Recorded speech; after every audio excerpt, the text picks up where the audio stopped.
नमस्कार, मैं हूं अंकुर और आप देख रहे हैं सत्य हिंदी का न्यूज बुलेटिन। एक नजर अब तक की सुर्खियों पर। बीजेपी में शामिल होने की अटकलों पर कमलनाथ की पहली प्रतिक्रिया आई है। उन्होंने कहा है कि अगर ऐसी कोई बात होगी तो वो खुद जानकारी देंगे।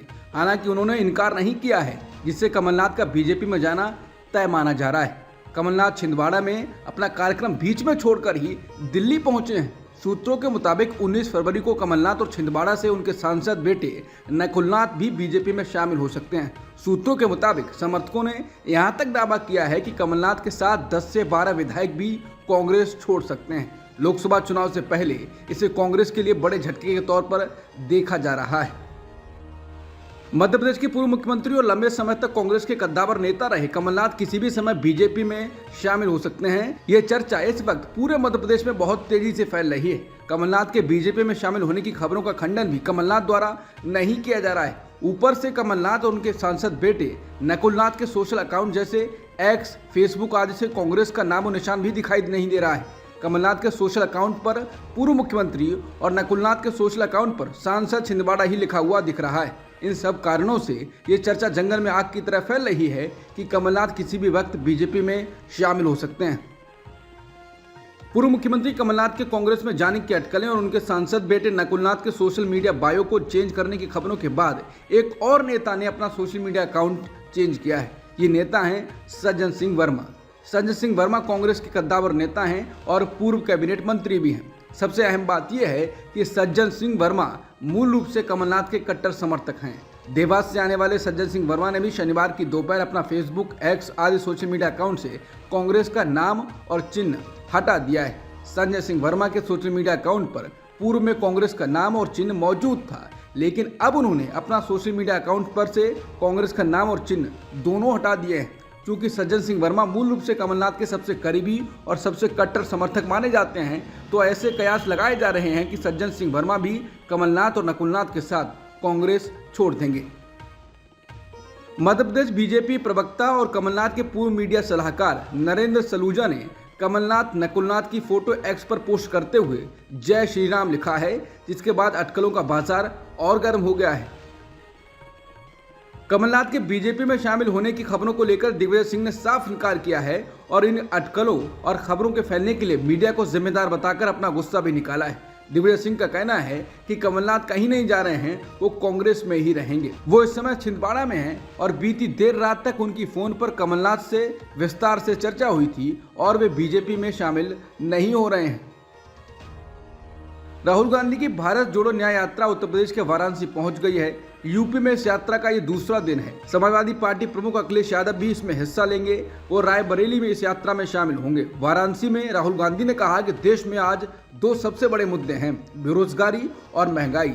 आज दो हिंदुस्तान बन गए हैं, एक अरबपतियों का, दूसरा गरीबों का। देश के बड़े बड़े मीडिया संस्थान अडानी और अंबानी के हैं। ये लोग किसान, मजदूर, गरीबों को नहीं दिखाते।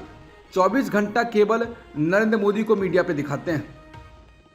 दिल्ली के सीएम अरविंद केजरीवाल आज वीडियो कॉन्फ्रेंसिंग के माध्यम से दिल्ली के राउज एवेन्यू कोर्ट में पेश हुए। केजरीवाल ने अपनी वर्चुअल पेशी के दौरान कहा कि मैं फिजिकली आना चाहता था, लेकिन ये अचानक विश्वास प्रस्ताव आ गया। बजट सत्र चल रहा है जो मार्च 1 तक चलेगा।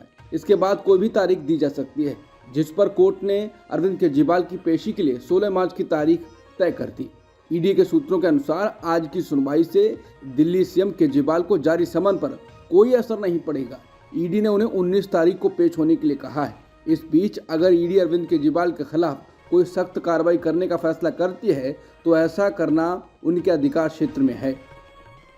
राहुल गांधी ने भारत जोड़ो न्याय यात्रा के दौरान कहा कि जब छोटे व्यापारी मुझसे मिलते थे तो कहते थे कि हम डरे रहते हैं कि कल क्या हो जाए।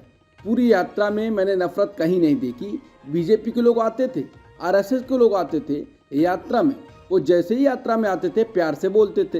ये देश मोहब्बत का देश है, नफरत का देश नहीं है।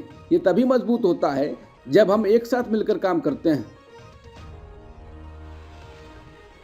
बिहार के बाद अब तेलंगाना में भी जाति आधारित सर्वे होगा। तेलंगाना विधानसभा ने राज्य में घर घर जाकर जातिगत सर्वे करने के सरकार के प्रस्ताव को शुक्रवार को पारित कर दिया है। इस सर्वे के जरिए राज्य में रहने वाली विभिन्न जातियों से जुड़े महत्वपूर्ण आंकड़े एकत्र किए जाएंगे। इसका मकसद राज्य में ओबीसी, दलित, आदिवासी और अन्य कमजोर तबके के विकास के लिए विभिन्न योजनाएं बनाना है और उसे लागू करना है। महाराष्ट्र की राजनीति में इन दिनों चर्चा है कि एनसीपी नेता और महाराष्ट्र के डिप्टी सीएम अजित पवार बहन सुप्रिया सुले के खिलाफ लोकसभा चुनाव में अपनी पत्नी सुनेत्रा पवार को उतार सकते हैं। बारामती लोकसभा क्षेत्र में सुनेत्रा पवार के सामाजिक कार्यों को बताता प्रचार रथ दिख रहा है। इसी सीट से सुप्रिया सुले सांसद हैं। सुनेत्रा पवार अगर बारामती लोकसभा सीट से चुनाव लड़ती हैं तो यहां ननद और भाभी का सीधा मुकाबला देखने को मिल सकता है। किसान आंदोलन को कवर कर रहे पत्रकार और इससे जुड़े कुछ लोगों के सोशल मीडिया अकाउंट्स भारत में बंद कर दिए गए हैं। ये कार्रवाई खासतौर पर एक्स यानी ट्विटर पर हुई है। इसे पत्रकारों की आज़ादी का हनन कहा जा रहा है। किसान मजदूर मोर्चा के संयोजक सरवन सिंह पंढेर, बीकेयू के प्रवक्ता तेजवीर सिंह अंबाला, शहीद भगत सिंह, किसान नेता रमनदीप सिंह मान, बीकेयू क्रांतिकारी से सुरजीत सिंह फुल, हरपाल संघा, हरियाणा से अशोक दनौदा जैसे किसान नेताओं के एक्स अकाउंट और फेसबुक पेज बंद कर दिए गए। किसान आंदोलन को प्रमुखता से कवर कर रहे स्वतंत्र पत्रकार मनदीप पुनिया के सोशल मीडिया पेज गांव सवेरा को भी भारत में बंद कर दिया गया है। उनके निजी पेज को भी बंद किया गया है। सवाल ये है कि इसके पीछे सरकार कैसे है। दरअसल जब भी किसी एक्स अकाउंट को बंद किया जाता है तो एक्स उसे मेल के जरिए संदेश भेजकर इसकी वजह बताता है। किसान आंदोलन से जुड़े जिन अकाउंट्स को बंद किया गया है उन्हें मैसेज आया है कि आपका अकाउंट लीगल डिमांड के रहते रोका गया है। किसानों का कहना है कि सरकार के इशारों पर यह सब किया जा रहा है ताकि आम लोगों तक किसानों की आवाज़ न पहुंचे। पंजाब हरियाणा बॉर्डर पर चल रहे किसान प्रदर्शन को लेकर विपक्षी दल लगातार सरकार को निशाने पर ले रहे हैं। इसी कड़ी में शिवसेना यूबीटी के राज्यसभा सांसद संजय राउत ने शनिवार को कहा कि प्रधानमंत्री मोदी की सरकार के हाथ से किसान आंदोलन निकल चुका है। संजय राउत ने इससे पहले कहा कि जिस तरह से किसानों को रोका जा रहा है वो सही नहीं है।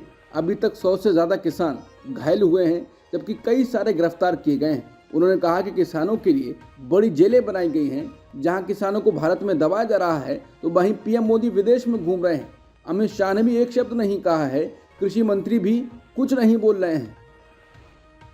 हिमाचल प्रदेश सरकार ने गाय और भैंस के दूध पर एमएसपी बढ़ाने का फैसला किया है। गाय के दूध पर एमएसपी में जहां 9 रुपए का इजाफा किया गया है वहीं भैंस के दूध पर इसमें 17 रुपए की भारी वृद्धि की गई है। शनिवार को बजट पेश करते हुए मुख्यमंत्री सुखविंदर सिंह सुक्खू ने राज्य सरकार के निर्णय की घोषणा की।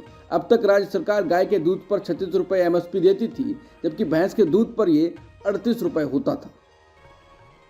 प्रशांत किशोर ने इंडियन एक्सप्रेस के कार्यक्रम में कहा कि मुझे हिंदू समाज में कोई टेक्टोनिक बदलाव नहीं दिख रहा है कि एक समुदाय के रूप में हम अधिक कट्टरपंथी हो रहे हैं, कि अचानक हम मुसलमानों से नफरत करने लगे हैं, कि हम हिंदू राष्ट्र चाहते हैं। नहीं, सामाजिक स्तर पर संघ के पिछले 30 या 40 वर्षों के प्रयास से इसने सुई को 40% हिंदुओं से 45% तक पहुंचा दिया है।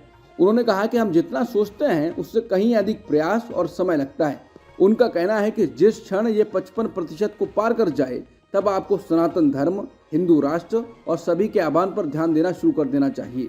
आपको उस विचार का पालन करने और खरीदने के लिए कम से कम 55 से 60% हिंदुओं की आवश्यकता है, क्योंकि जिस क्षण आपके पास 60% हिंदू भाजपा के वोट दे रहे हैं, आप 48% से अधिक वोट के बारे में बात कर रहे हैं।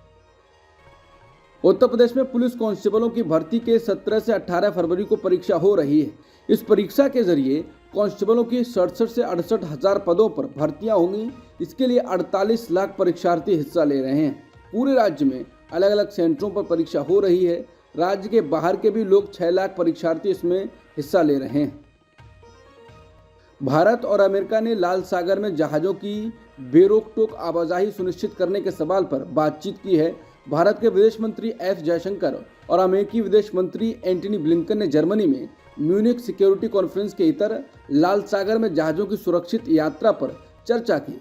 दोनों मंत्रियों ने इस पर चर्चा की कि कैसे इस अशांत क्षेत्र आर्थिक स्थिरता सुनिश्चित करने के मामले में भारत और अमेरिका मिलकर काम कर सकते हैं।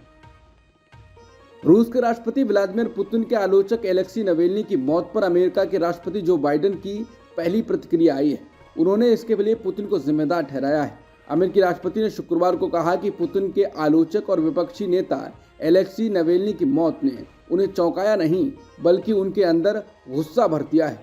बाइडेन ने नवेल्नी के बारे में कहा कि वो बहादुरी के साथ भ्रष्टाचार, हिंसा और पुतिन सरकार के सभी बुरे कामों के खिलाफ खड़े हुए थे। पुतिन ही नवेल्नी की मौत के जिम्मेदार हैं। अब तक की सुर्खियों में इतना ही। बाकी खबरों के लिए बने रहिए सत्यहिंदी.com के साथ।